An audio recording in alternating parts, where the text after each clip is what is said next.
스페이스X가 내년 말에 화성으로 향하는 스타쉽 로켓을 발사할 예정입니다. 스페이스X의 최고 경영자인 일론 머스크는 현지 시간 16일 소셜미디어 X에 이런 사실을 알렸습니다. 머스크는 스타쉽이 내년 말에 옵티머스를 태우고 화성으로 출발한다라고 말했습니다. 안녕하세요. 운전하는 곰돌이입니다. 제가 5달 전쯤에, 그러니까 한 겨울 11월, 12월쯤이었던 것 같아요. 이 영상을 만들고 상당히 욕을 많이 먹었습니다. 제가 그때 당시에 말씀드렸던 게 완전 자율주행 자동차에 대한 부정을 했던 게 아니에요.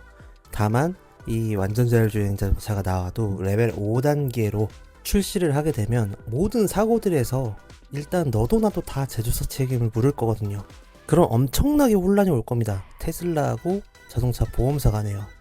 저에게 그 생각은 지금도 변함이 없어요.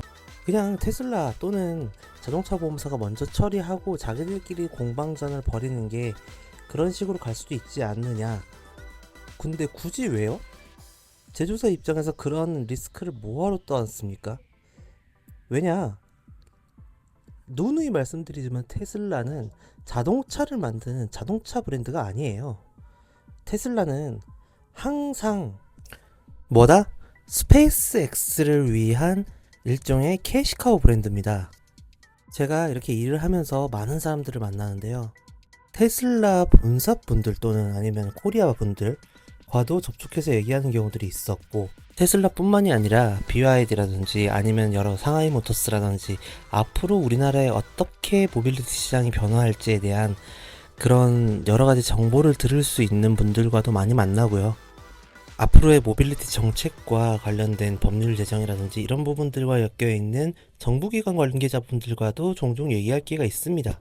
그런데 이렇게 여러분들하고 많은 얘기를 하다 보면 느껴지는 게 있어요. 각 자동차 브랜드라고 하는 현재 이 회사들이 추구하는 앞으로 나아가야 되는 방향성에 대한 부분들을 다 짐작이 가능하거든요.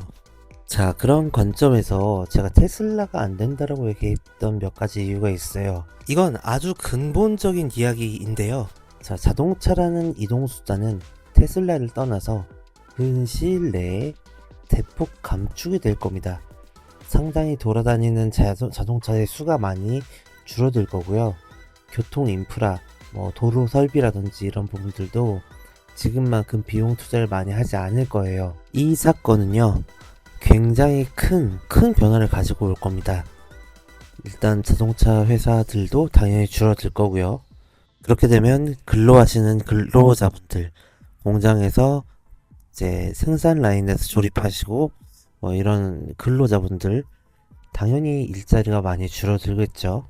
저 하늘을 날아다닐 수 있는 저 드론, 그랜저보다 싸다라고 하면 여러분 안 사실 건가요? 저는 삽니다. 두 번째로는요, 아주 오래전부터 제가 말씀드렸던 건데, 테슬라라는 곳은요, 자동차 회사가 아니라 아주 뛰어난 AI 기술을 기반으로 하는 IT 회사 그룹이에요. 그러다 보니까 여러분 착각하시는 게 있는데, 자동차 본연으로서의 그 밸런스와 그리고 기본기들, 서스펜션 세팅을 어떻게 했느냐에 따라 똑같은 부품이 들어가도 세팅값에 따라서 엄청나게 차가 달라지거든요. 그런 것 뿐만이 아니라 여러가지 조향 등등 상당히 피곤하고 불편한 부분들이 많이 있습니다. 이건 제가 2016년 때 S를 처음 탔을 때랑 똑같더라고요. 다시 말해서 일반 자동차 브랜드가 투자하는 것만큼 차에다가 투자를 더 이상 하고 있지 않은 지 오래됐습니다. 그러면 이 테슬라를 왜 자꾸 이렇게 쏟아내는가? 바로 테슬라는 스페이스X의 우주선 개발 비용을 벌어들이기 위한 자금의 원천이자 캐시카우입니다. 자, 이게 무슨 얘기냐면은 우주선을 개발하는 데는 막대한 비용이 필요하겠죠. 그런데 우주선을 팔아서 비용을 벌 수가 있나요? 그렇지 못합니다. 그러니까 차량을 팔아서 그걸 가지고 스페이스X로 투자를 하는 겁니다. 게다가 도로 위에서 AI 시스템을 실제로 돌려보고 시뮬레이션 한 게 얼마나 많은 항공 모빌리티의 자율주행 기술에 영향을 줄 수 있겠습니까?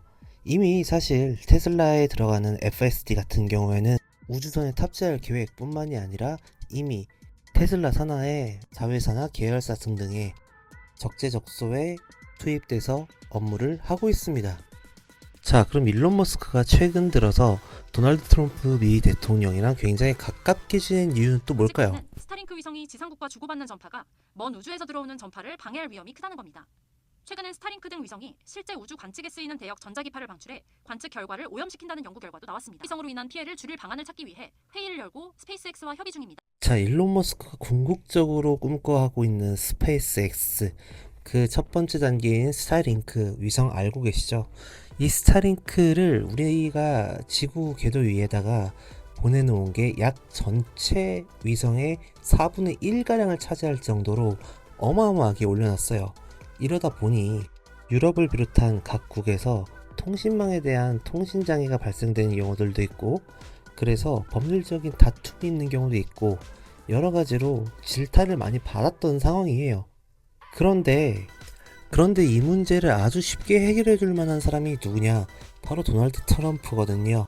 자, 트럼프가 얼마 전에 테슬라에 가서 일론 머스크와 함께 테슬라 자동차들을 평가하면서 아주 그레이트라고 얘기한 그런 영상들이 좀 있었죠.